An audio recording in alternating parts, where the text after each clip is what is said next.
किसान वाणी कार्यक्रम के प्रायोजक हैं कृषि एवं किसान कल्याण मंत्रालय, भारत सरकार। अन्नदाता किसानों की खुशहाली और उनकी आय में बढ़ोतरी के लिए भारत सरकार लगातार प्रयासरत है। माननीय प्रधानमंत्री श्री नरेंद्र मोदी जी के दूरदर्शी नेतृत्व में पिछले 7 वर्षों में खेती को आधुनिक और किसानों को आत्मनिर्भर बनाने के लिए कई निर्णय लिए गए हैं। छोटा किसान बने देश की शान, ये हमारा सपना है। देश के 80% से ज्यादा किसान ऐसे हैं जिनके पास 2 हेक्टेयर से भी कम जमीन है। अब देश में इन्हीं छोटे किसानों को ध्यान में रखते हुए कृषि सुधार किए जा रहे हैं, निर्णय लिए जा रहे हैं। प्रधानमंत्री किसान सम्मान निधि योजना की शुरुआत 24 फरवरी 2019 को माननीय प्रधानमंत्री श्री नरेंद्र मोदी जी के द्वारा की गई थी। पीएम किसान योजना का पूरा खर्च भारत सरकार वहन करती है। इसके तहत लाभार्थी किसानों को हर साल 6,000 रुपए की सम्मान राशि 2,000 रुपए की 3 समान किस्तों में सीधे उनके बैंक खातों में हस्तांतरित की जाती है। अब तक 11 करोड़ से भी अधिक लाभार्थी किसानों के बैंक खातों में 1,58,000 करोड़ रुपए से अधिक की राशि सीधे ट्रांसफर की जा चुकी है। किस्तों की जानकारी किसानों को एसएमएस के माध्यम से दी जाती है। இப்போ நேரா நாங்க வந்து பேங்க்குக்கு ஆக்சுவல் போகும்போது அந்த பணத்தை நாங்க வித்ரா பண்ணிட்டு வந்து நாங்க விவசாயம் பண்ணிக்கிறோம்। इस मदद से बुआई के पहले अब किसानों को बीज, खाद, कीटनाशक और कृषि संबंधी अन्य जरूरतों के लिए साहूकारों के आगे हाथ नहीं फैलाना पड़ता। અને એના લીધે મારે કોઈ જોડે કે સગા સંબંધી કે મિત્રો જોડે મારે ઉછીના પૈસા લેવાની જરૂર પડતી નથી અને એનાથી હું સારી એવી खेती કરી શકું છું। इस योजना से मिले लाभ तथा आवेदन की स्थिति देखने के लिए पीएम किसान पोर्टल लॉन्च किया गया है। इस पोर्टल के माध्यम से पात्र किसान अपना पंजीकरण स्वयं करने के साथ साथ अब तक मिले लाभ और अपने आवेदन की स्थिति फार्मर्स कॉर्नर से देख सकते हैं। इस योजना का लाभ पात्र किसानों को ही मिल सके, इसके लिए इस प्रक्रिया को फूल प्रूफ बनाते हुए इसे आधार और इनकम टैक्स वेरिफिकेशन के साथ साथ फिजिकल वेरिफिकेशन से भी जोड़ा गया है। इसके अलावा किसानों की सुविधाओं और जानकारी के लिए पीएम किसान मोबाइल ऐप भी विकसित किया गया है। पीएम किसान सम्मान निधि योजना का लाभ देश के सभी राज्यों और केंद्र शासित प्रदेशों के किसानों को मिल रहा है। इसे हासिल करके हमारा किसान सबल और आत्मनिर्भर हो रहा है। इस स्कीम ने हमारा भारत सरकार ने हमारा किसान के लिए बहुत बड़ा सम्मान दिया है। इसीलिए हम भारत सरकार को, प्रधानमंत्री नरेंद्र मोदी जी को हम बहुत बहुत धन्यवाद देती हूँ। आत्मनिर्भर भारत की पहचान प्रगतिशील और समर्थ किसान।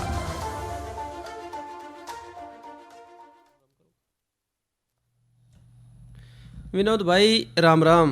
प्रीतम भाई आपने भी और किसान वाणी कार्यक्रम सुनने वाले सारे बाण भाइयों ने हमारी राम राम।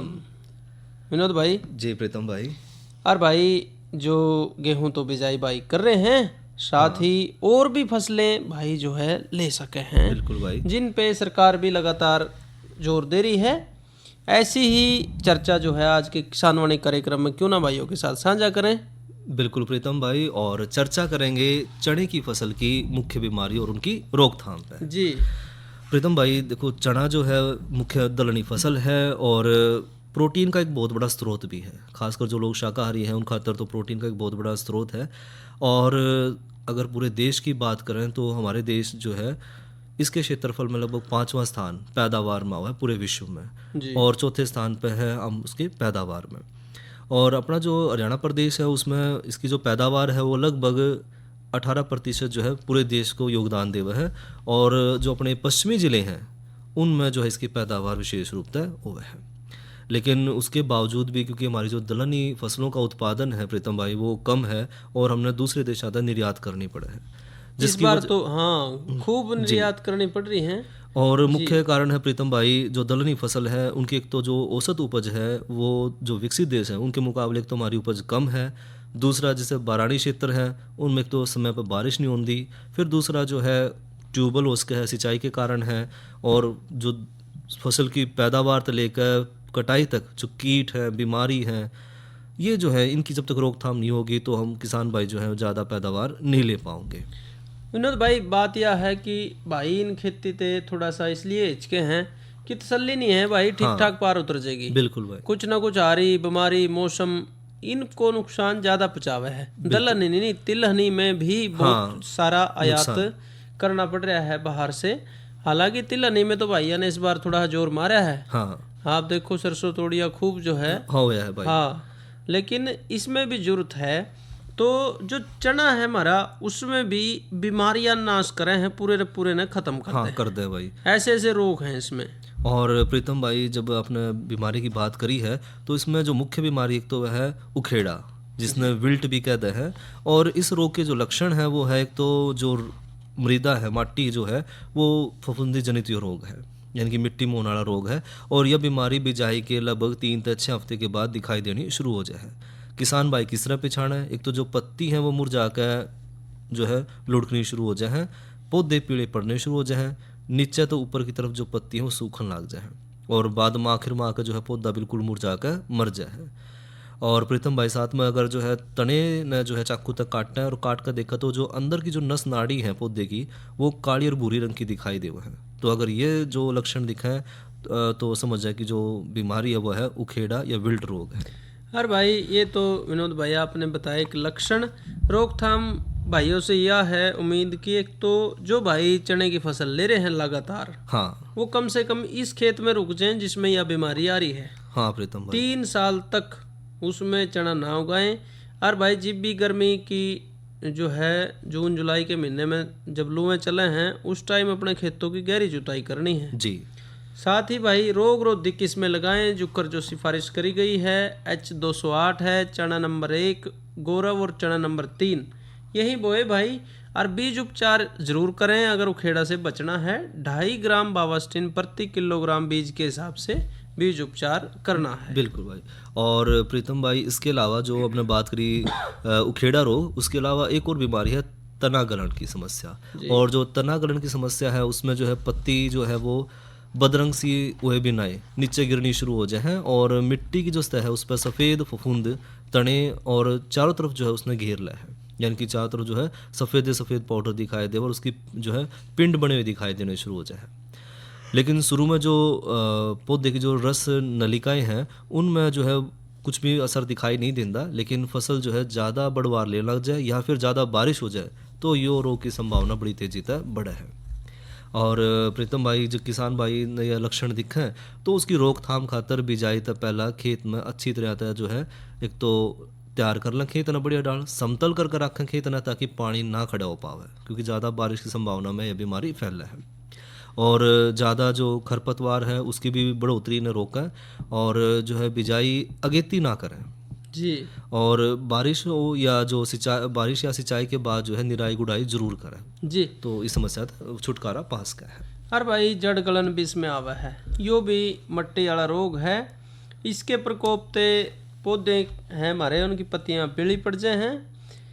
अंकुरण की अवस्था में या फसल बड़ी होने पे देखने ने आमतौर पे ये रोग मिले है जी। इसमें धरती की सतह के पास पौधों के तनों पे गहरे भूरे धब्बे दिखाई पड़े हैं जी। और भाई, रोगी जो हमारे पौधे हैं उनके तने और पत्ते हल्के पीले रंग के हो जाए हैं। जो मुख्य जड़ है ना नीचे विनोद भाई, जी प्रीतम भाई। उसका भाग गल के जमीन में रह जाए, इसलिए इसको जड़ गलन, उसकी जड़ गल जाए। हाँ, ये तो आपने लक्षण बताए प्रीतम भाई। इसकी रोकथाम फिर किस तरह करें? हाँ, रोकथाम जो है एक तो वही बात कि कम से कम 3-4 साल हाँ जो है चने की उस खेत में फसल ना लें, यानी फसल चक्कर 3-4 साल का बना लें। रोग मुक्त और स्वस्थ जो बीज हैं वो बोए। बीज उपचार करना है भाई, उस खातर वही 2.5 ग्राम बावास्टिन प्रति किलोग्राम बीज उपचार खातर देनी है। जो भी रोगग्रस्त पौधे हैं तनागलन जिनमें दिखे जड़ गलन, उनको उखाड़ें और जला दें। बिल्कुल भाई। और भाई, जो किस्म है HC5 जो है सिंचित क्षेत्रों में भाई इस्तेमाल करेंगे तो उसमें ये रोग नहीं है, कम है जी। और प्रीतम भाई, जड़ गलन के बाद इसमें एक और समस्या देखी जाओ है, वह है अंगमारी, जिसमें झुलसा रोग भी कहते हैं। और यो भी फफूंदी जनित रोग है जो दो अलग अलग फफूंदियों के कारण फैला है। एक का फफूंदी का नाम है एस्कोकाइटा अंगमारी और दूसरी जो है वो है अल्टरनेरिया अंगमारी।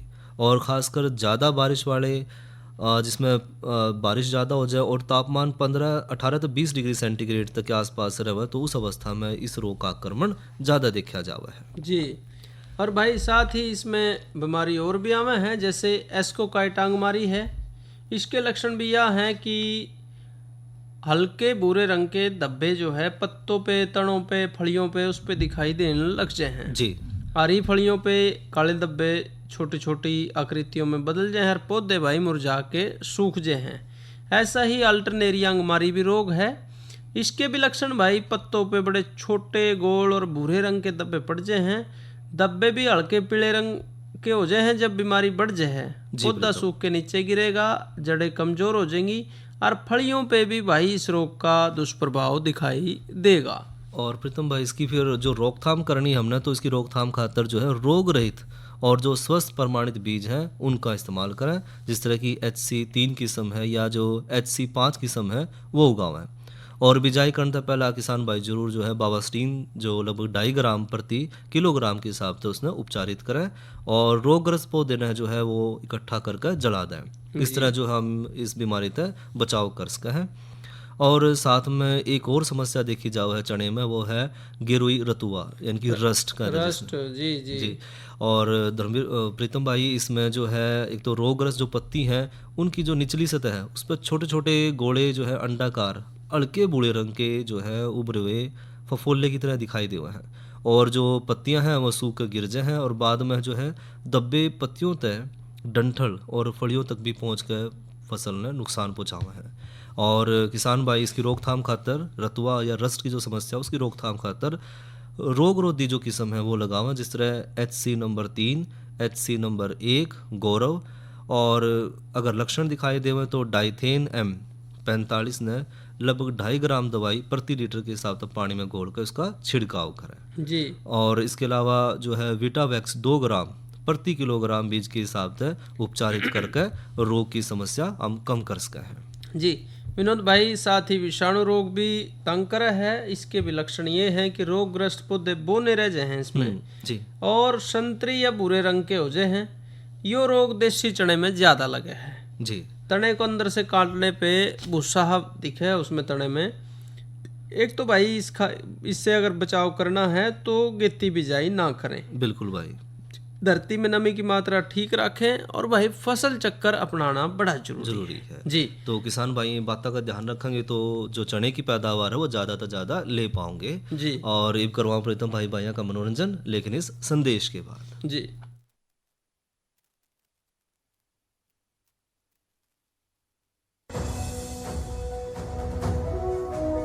भारत सरकार का हर प्रयास किसानों को दे रहा है एक नई आस। देश के किसानों की खुशहाली और उन्हें आत्मनिर्भर बनाने के लिए भारत सरकार समर्पित है। प्रधानमंत्री श्री नरेंद्र मोदी जी के नेतृत्व में कृषि क्षेत्र में किए गए निरंतर प्रयासों के फलस्वरूप देश खाद्यान्न व बागवानी के क्षेत्र में आत्मनिर्भर हो चुका है और देश में दलहन का उत्पादन भी बढ़ा है। इसी तरह भारत सरकार ने खाद्य तेलों के उत्पादन को बढ़ाने के भी अनेक प्रयास किए हैं। इसी क्रम को आगे बढ़ाते हुए माननीय प्रधानमंत्री श्री नरेंद्र मोदी जी के नेतृत्व में भारत सरकार ने दूरदर्शी निर्णय लेते हुए राष्ट्रीय खाद्य तेल मिशन ऑयल पाम की शुरुआत की है। इस मिशन से देश भर के किसानों को बहुत लाभ मिलेगा। कृषि के पूंजी निवेश में वृद्धि होगी, खाद्य तेल आयात पर देश की निर्भरता कम होगी और रोजगार के नए अवसर पैदा होंगे। खाने के तेल में आत्मनिर्भरता के लिए अब राष्ट्रीय खाद्य तेल मिशन ऑयल पाम का संकल्प लिया गया है। इससे किसानों को तो सीधा लाभ होगा ही, गरीब और मध्यम वर्ग के परिवारों को सस्ता और अच्छी क्वालिटी का तेल भी मिलेगा। यही नहीं, ये मिशन बड़े स्तर पर रोजगार का निर्माण करेगा। इस मिशन के अंतर्गत ऑयल पाम का रकबा और पैदावार बढ़ाने पर जोर देने के लिए सरकार ने 11,000 करोड़ रुपए से अधिक की सहायता राशि निर्धारित की है। मिशन के तहत सरकार ने ऑयल पाम की खेती के लिए रोपण आदि की सहायता में बढ़ोतरी करते हुए पहले मिलने वाले 12,000 रुपए प्रति हेक्टेयर को बढ़ाकर 29,000 रुपए प्रति हेक्टेयर तक कर दिया है। ऑयल पाम के पुराने बागों के पुनरुद्धार के लिए 250 रुपए प्रति पौधा के हिसाब से विशेष सहायता दी जा रही है। पौधारोपण सामग्री की कमी दूर करने और बीजों की पैदावार करने वाले बागों को भी सहायता दी जाएगी। इसके तहत 15 हेक्टेयर ऑयल पाम उद्यान के लिए 80 लाख रुपए तक की सहायता राशि दी जाएगी। इसके अलावा नर्सरी विकास के लिए 40 लाख रुपए तक तय किए गए हैं। पूर्वोत्तर और अंडमान राज्यों के लिए विशेष सहायता का भी प्रावधान है। ऑयल पाम के किसान ताजे फलों के गुच्छे यानी FFB का उत्पादन करते हैं, जिनकी वर्तमान में कीमतें अंतर्राष्ट्रीय मूल्यों में उतार चढ़ाव के आधार पर तय होती हैं। पहली बार केंद्र सरकार ताजे फलों के गुच्छे की कीमत के लिए किसानों को आश्वासन दे रही है। ये व्यवहार्यता मूल्य यानी VP कहलाएगा, यानी किसानों को कोई घाटा नहीं होने दिया जाएगा। व्यवहार्यता मूल्य VP तय करने की शुरुआत 1 नवंबर से होगी और अगले वर्ष 31 अक्टूबर तक जारी रहेगी। इसे ऑयल पाम वर्ष कहा जाएगा। इस योजना के तहत वर्ष 2025-26 तक ऑयल पाम का रकबा 6.5 लाख हेक्टेयर सृजित करने और कच्चे ऑयल पाम की पैदावार वर्ष 2025-26 तक 11.20 लाख टन पहुंचाने का लक्ष्य निर्धारित किया गया है। सरकार के इस महत्वपूर्ण निर्णय से देश में ऑयल पाम की खेती करने वाले किसानों में विश्वास पैदा होगा और वे खेती का रकबा बढ़ाएंगे। इस तरह पाम ऑयल का उत्पादन भी बढ़ेगा, जिससे किसानों की आय बढ़ेगी और ग्रामीण अर्थव्यवस्था भी सुदृढ़ होगी।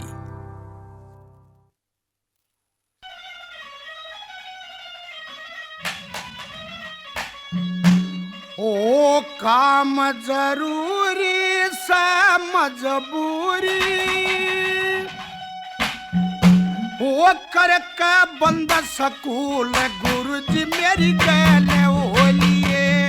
काम जरूरी से मजबूरी करके बंद सकूल गुरुजी मेरी कहने ओलिए। काम जरूरी से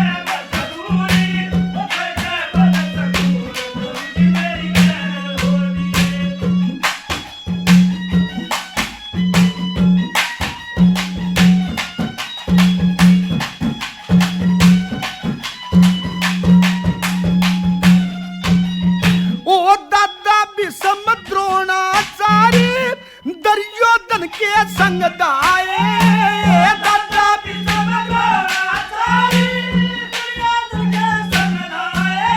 ओ करण दुशासन मामा सुगनी गौवर्ण खातर आए। मैं कर चढ़ाई छेड़ लड़ाई आए उड़े गगन में धूल गुरुजी मेरी कहले ओली। काम जरूरी से मजबूरी करके बंद सकूल गुरुजी मेरी कहले ओली। काम जरूरी से मजबूरी करके बंद सकूल गुरुजी मेरी कहले ओली।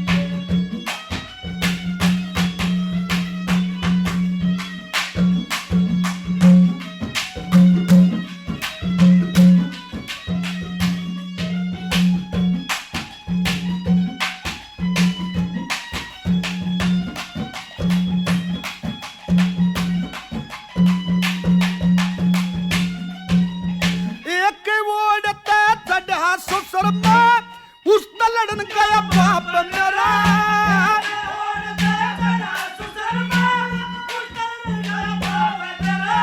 वो नून तक रदल चढ़ आया पापियों ने जुल्म करा।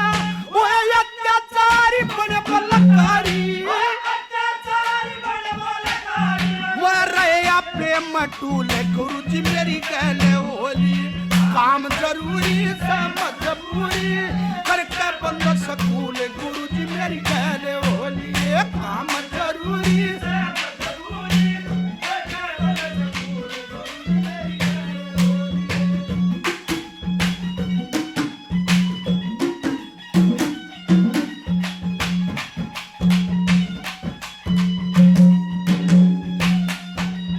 ओ दुष्टा काम मोड़न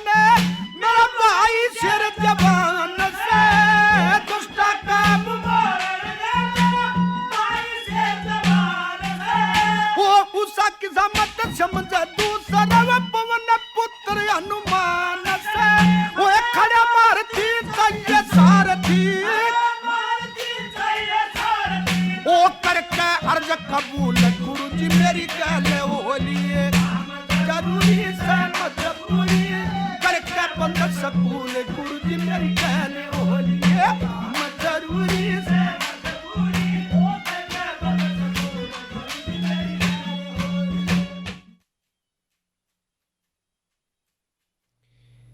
और विनोद भाई ये लोकगीत भाई सुन रहे थे, गाने वाले थे रणबीर सिंह और साथी।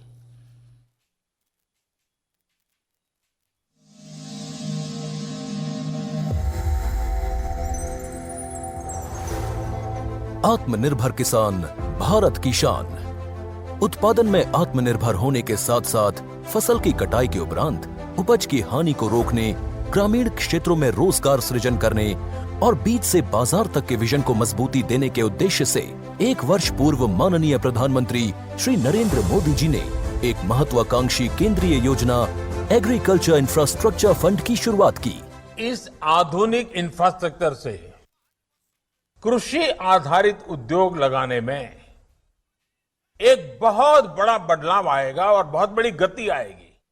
साथियों, अब हम उस स्थिति की तरफ बढ़ रहे हैं जहां गांव के कृषि उद्योगों से फूड आधारित उत्पाद शहर जाएंगे और यही तो आत्मनिर्भर भारत अभियान का संकल्प है।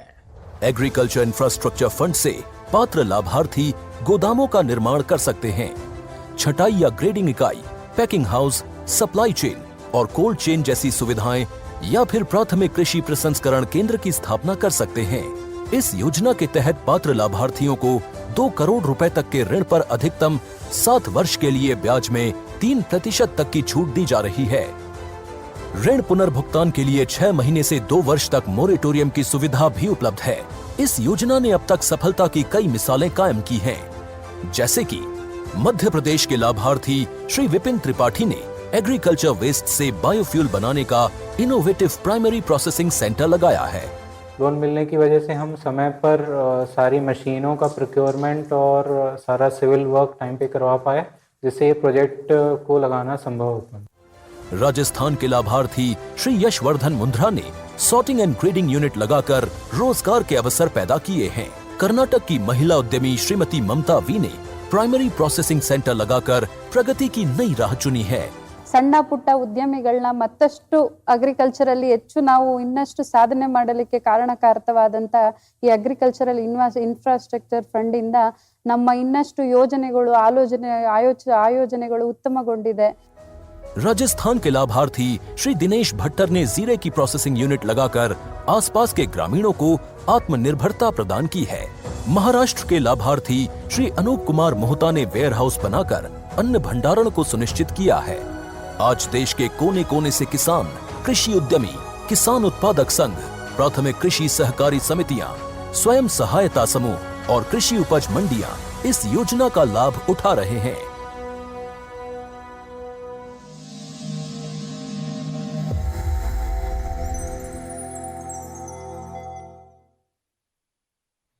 जी, और भाई अब बात कल के कार्यक्रम की। कल दिन मंगलवार है और विषय रहेगा गेहूं फसल में खरपतवार नियंत्रण, कार्यक्रम फोन इन के लिए।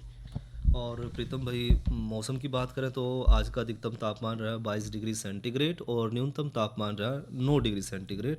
और आने वाले कल का अधिकतम तापमान रहने की संभावना है 24 डिग्री सेंटीग्रेड और न्यूनतम तापमान रहने की संभावना है 8 डिग्री सेंटीग्रेड।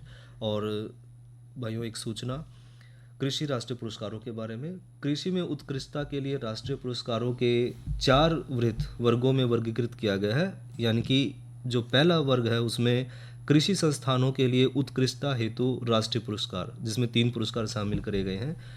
दूसरा है कृषि अनुसंधान में उत्कृष्टता के लिए राष्ट्रीय पुरस्कार, इसमें 4 पुरस्कार सम्मिलित किए गए हैं।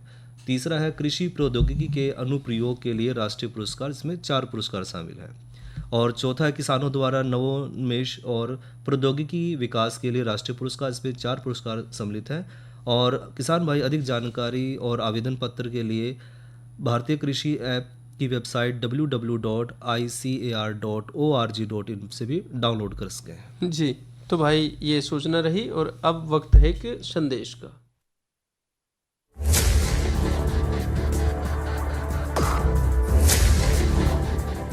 भोजन, जल और शुद्ध वातावरण हमारे जीवन का मुख्य आधार है और कृषि इसका मूल स्तंभ।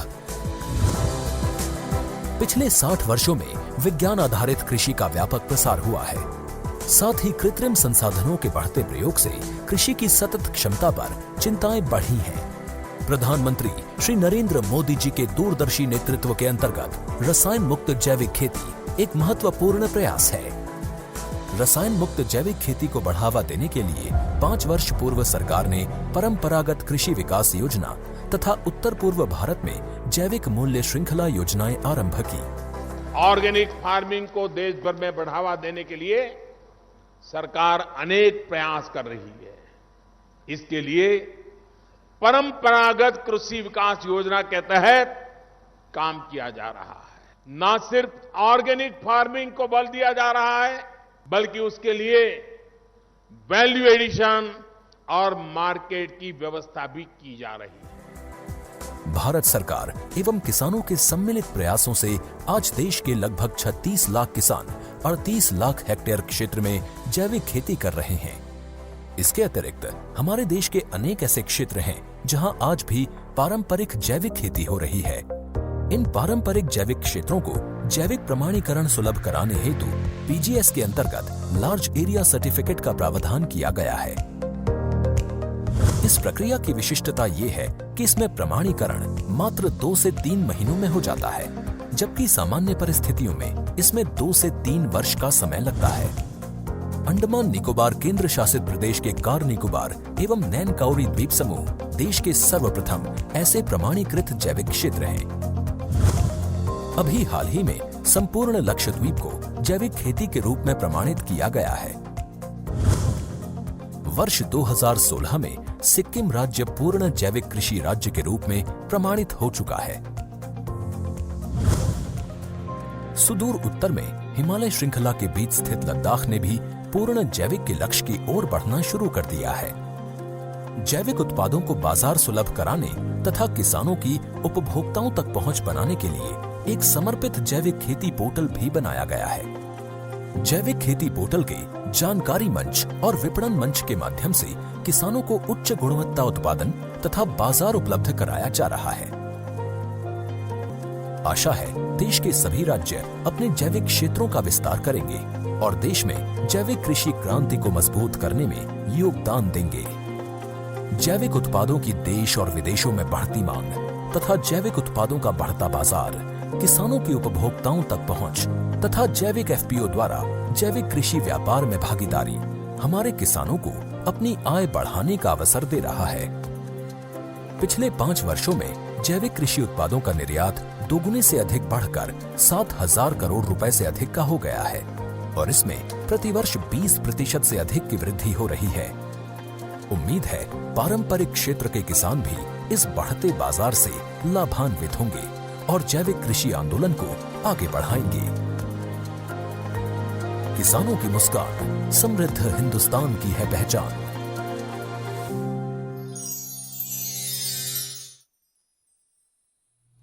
और किसान भाइयों कार्यक्रम किसान वाणी का समय यही समाप्त हुआ। इसी साथ ले भाइयों इजाजत। अच्छा भाइयों, राम राम।